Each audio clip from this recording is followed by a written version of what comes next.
Every single student at Northgate High knew the boiler room was off limits. We were all told it was for our safety, that it was just a mess of old pipes and bad wiring.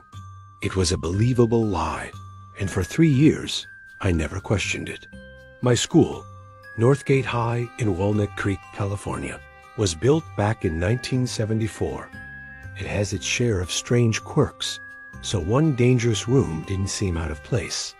But then I saw what they took out of there during the annual maintenance lockdown. I realized the rules weren't to protect us. They were to protect it. You get used to the strangeness of Northgate. It just becomes normal. New kids might question things for a week or two, but after that, you just accept it. You learn the real rules, not the ones in the student handbook. First, the bell schedule was complete chaos. It was never the same 2 days in a row. Sometimes a class was 47 minutes. The next day, it could be 82. The administration told our parents it was some kind of optimal learning cycle. We just knew we had to check the schedule, posted every single morning, and hope we didn't have a surprise test in a class that was suddenly 20 minutes longer. Second, there was quiet time. At least once a month, the PA system would crackle on, and the principal's voice, always a little too calm, would announce the start of quiet time. For the next 10 minutes, everything stopped. No talking, no walking. You sat at your desk with your head down, in perfect silence. Our teachers would watch the classroom door like hawks. They called it a mindfulness exercise. But the look in their eyes wasn't mindful. It was fear. It looked like they were listening for something, waiting for a sound they hoped would never come. And the strangest rule, the one nobody could ever explain, was no red ink. You couldn't use it on homework, in your notes, not even for a little drawing in a textbook. If you were caught with a red pen, you were sent straight to the vice principal, Miss Albright. There was no detention. Just a long, quiet talk where she'd stare at you with this unsettling intensity and ask where you got the pen. Then she'd take it and send you back to class with a warning. We all figured it was just some weird school policy. For 3 years, I just followed the rules. My best friend Liam used to joke that the school was built on an ancient burial ground.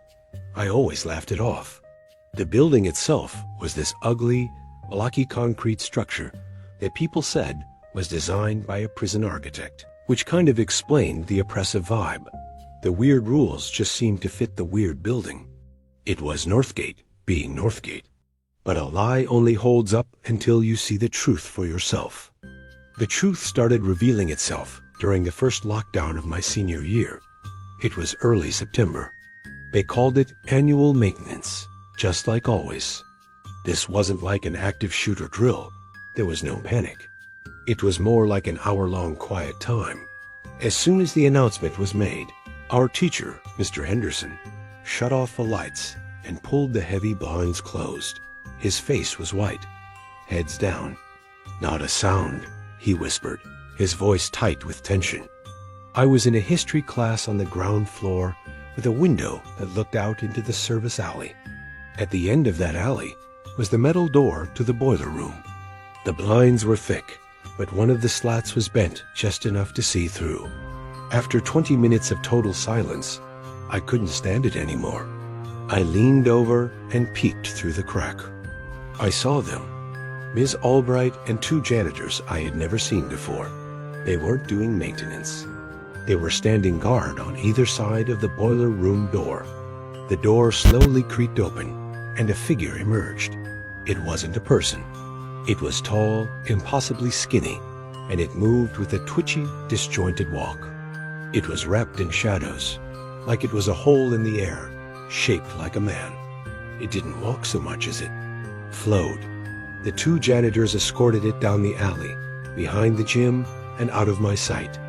Ms. Albright watched them go, her posture rigid, before pulling out a set of keys and locking the boiler room door. Then she looked up, her eyes scanning the windows, and for a heart-stopping second, I was sure she saw me. When the lockdown ended, nobody mentioned it. It was just another weird Northgate drill. but I couldn't get it out of my head. That night, I started digging.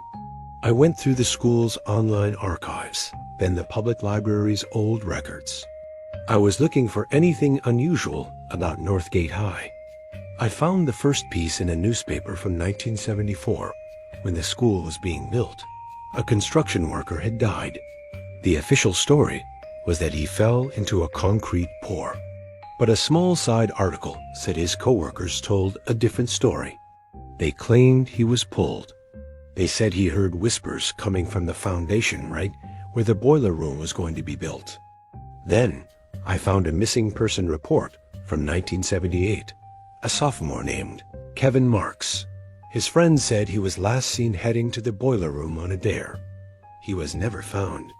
The school paper from that week had a note from the principal, reminding everyone that the boiler room was off limits. The last piece fell into place with an article from 1986. Someone had broken into the school and splattered red paint all over the hallways. The article was weird. It wasn't about the cost of the vandalism. It was about the school being closed for 3 days to reset the environment. An anonymous student was quoted, saying that during those 3 days, you could hear screaming coming from the service wing, even when no one was there. A worker pulled into the foundation. A student gone forever. A bizarre, violent reaction to red paint. It all led back to that one room. The rules were rules. They were containment procedures. The bell schedule was the key. Liam always said it was random, but it wasn't. I spent a week charting it against a lunar calendar. The class times got shorter and more chaotic during certain phases of the moon.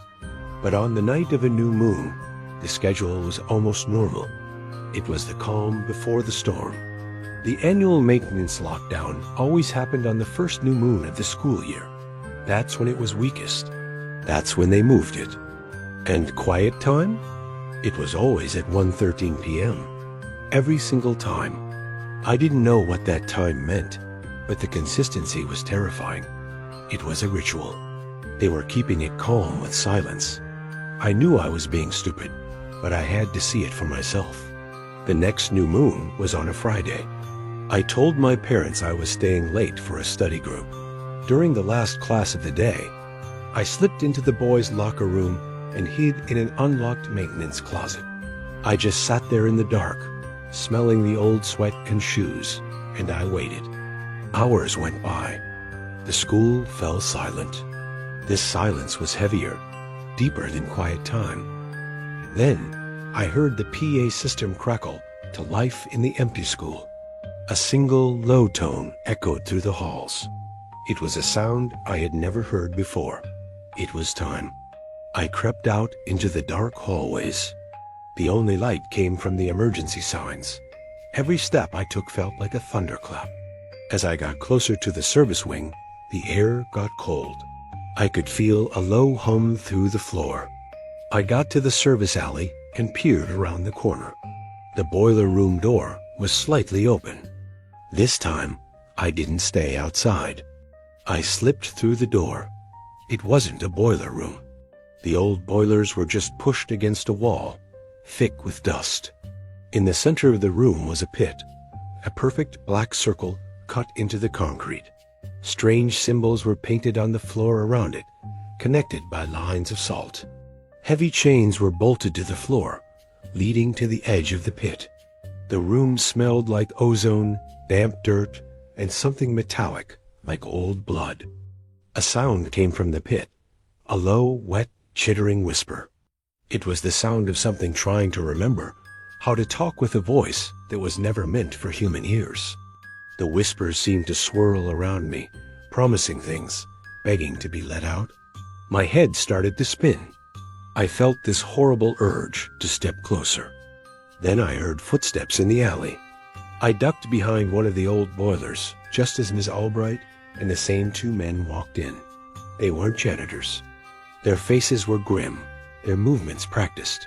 They were keepers. They carried heavy bags and began to reinforce the salt lines and check the chains, working in total silence. They were rebuilding the prison. The chittering from the pit got louder angrier. A wave of pure despair washed over me, and was so strong it made my knees buckle. The thing in the pit knew its chance was gone. One of the men dropped a bag, and the metallic clank echoed through the room. Instantly, the whispering stopped.